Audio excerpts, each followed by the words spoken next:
What if the secret to peace isn't about solving every problem or controlling every outcome? Most people spend their lives chasing calm in the external world, but they're looking in the wrong place. It's not a dream, it's real, and it's closer than you think. To truly claim your calm, we need to understand why the present is your inner sanctuary. Your mind loves to time travel. It leaps to the past, replaying conversations, regretting choices, or clinging to old hurt. Or it rockets into the future, spinning scenarios of what if, oh no, and I should, or I should have. Both of these journeys pull you away from where your power truly lies right now. The past is gone, the future isn't here yet. The only place you can ever truly act, change, or experience peace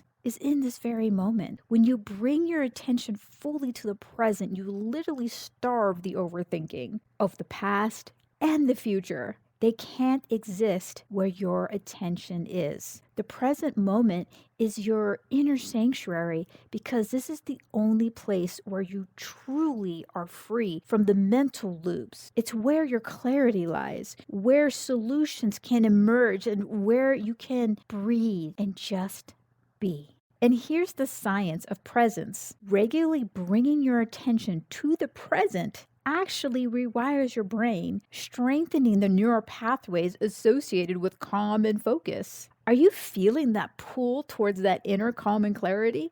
Good. Now, let's turn this understanding into action. Time to build your personal toolkit for living now. Okay, so you don't need a meditation cushion or hours of quiet time to be mindful. You can weave it into your everyday life. And here are a few easy and simple ways to start. One, the breathing anchor.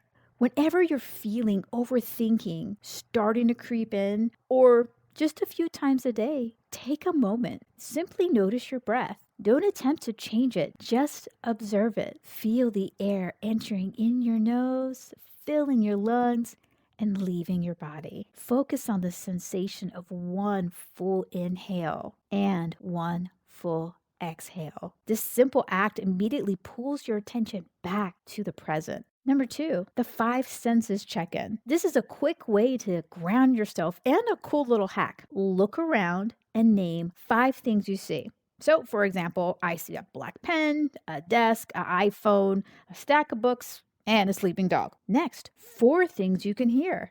I hear my music, the birds outside, my own breathing, and an Amazon drone flying by. Three things you can touch: my shirt, my feet on the floor, the warmth of my tea mug. Two things you can smell: my tea and a hint of sage. One thing you can taste. Right now, I taste my toothpaste.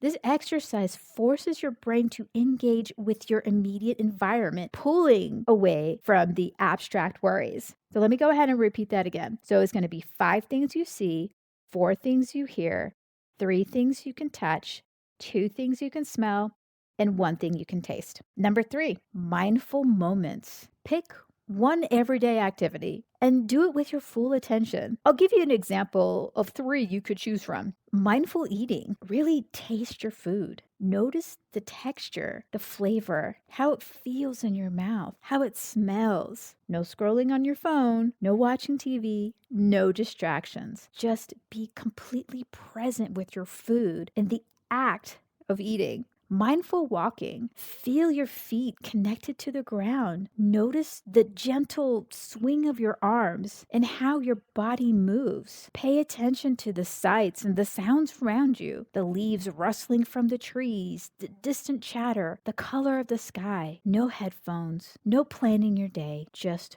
walking. Mindful listening. When someone is speaking, truly listen to their words, their tone, their expressions, and their emotions behind what they're saying. Allow their words to fully land before you form your reply. Just absorb, understand, and be fully present with them. This deep presence builds trust, strength, connection, and it's incredibly powerful in both personal relationships and professional interactions like sales. And allow me to throw in this one bonus: mindful tea or coffee drinking. As you prepare and drink your beverage, notice the warmth of the mug in your hand, the steam rising, the aroma in the air. Take a sip and truly savor the flavor, the temperature, how it feels. Let this be a moment just for you and your drink. These practices aren't about emptying your mind, but about training your attention. Every time your mind wanders, and it will, gently bring it back to the present moment. That act of returning is a real muscle building for your presence. Now you've learned how to anchor yourself in the present moment. So let's talk about the ultimate payoff, creating a powerful space between what happens to you and how you react. This is where you move from being a passenger to the driver of your life. And there are two key ways of doing this. One, you can use the pause button before reacting. So what I'd like for you to do is imagine you have an internal pause button in your mind. So when challenging situations come up or old thinking patterns try to hijack you, hit that internal pause button instead of immediately reacting. Take a deep breath. This isn't about ignoring the trigger. It's about creating a small yet powerful gap. In that gap, you reclaim your power to choose. Second, judgmental awareness. Observing thoughts like clouds in the sky. After hitting that pause button, the next step is important. Observe your thoughts and your emotions without judgment. I realize this is going to take some practice here. However, important here too, doing this without judging yourself for having them. So imagine your thoughts are like clouds drifting across the sky. You see them, you notice their shape, their color, but you don't grab onto them, analyze them, or criticize yourself for them. There is no good cloud, no bad cloud. Just clouds passing by. This means letting go of those inner critic voices that say, "Why am I thinking this? I shouldn't be overthinking." Or dang, I did it again. Why do I keep allowing this? Simply observe. This practice creates an important distance from your thoughts, allowing them to pass without you getting tangled in their story or adding another layer of self-criticism. This ability to pause and observe is the difference between your mind running you and you running your mind. It's the freedom to act intentionally rather than just reacting. Embracing mindfulness and presence isn't about ignoring your challenges. It's about approaching them from a place of calm and clarity. When you're grounded in the present, you can think more clearly, react more thoughtfully, and find solutions that overthinking would never allow you to see. This is your inner sanctuary, always available, always free. You're now becoming more of a master of the art of presence. But what happens when overthinking still tries to paralyze your progress? In chapter 5, we're cutting through the analytical and diving straight into action, ready to break free from that thinking trap and embrace some imperfect progress. Click here to watch chapter 5, Action Over Analysis, Embracing Imperfect Progress. And if you'd like to pick up the actual printed version of Unburdened, How to Stop Overthinking, the 8-step simple guide for clarity and real results, check out the link in the description or comments below.